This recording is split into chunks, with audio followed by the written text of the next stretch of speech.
Mahigit isang buwan mula nang sumiklab ang gulo sa pagitan ng Amerika at kalyadong Israel laban sa Iran, tuloy pa rin ang mga pag-atake ng magkabilang banig.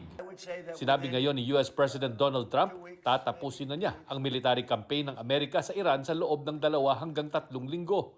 The U.S. will be gone or done with the war in 2 I or think 3 with weeks? 2 or 3 weeks, Not 3 weeks. If it is we'll 3 leave. weeks. Ito raw ay kahit wala silang mabuong kasunduan sa Iran. When we feel that they are, for a long period of time, put into the Stone Ages and they won't be able to come up with a nuclear weapon, then we'll leave.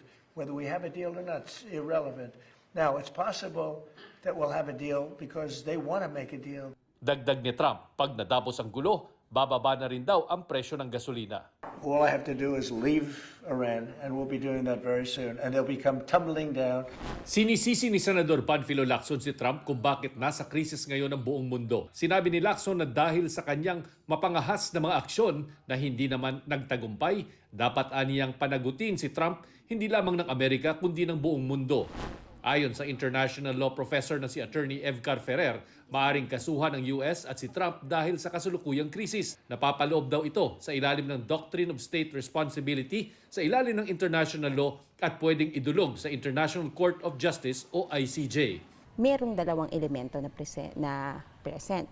Pwede nating sabihin o i-argue na halimbawa under Article 51 ng UN Charter, pwede lang ang pag-atake sa sitwasyon ng self-defense or pagtatanggol sa bansa mo. Pwede mo lang sabihing attributable ito kung opisyal ng bansa or mga agents niya. And in this case, decision to ng presidente or head of state ng isang bansa, which is US. Sa ilalim ng UN Articles on the Responsibility of States for Internationally Wrongful Acts o RCWA, pwedeng humingi ng danyos mula sa US para sa pagbagsak ng ekonomiya, kawalan ng remittances mula sa gitnang silangan at epekto ng pagsipa ng presyo ng produktong petrolyo sa mga industriya ng bansa. Pero tila malabo itong mangyari. Ayon sa Article 36 ng RCWA, isang ang pwede for damages would anything that's accessible, pwedeng i-assess, financially accessible.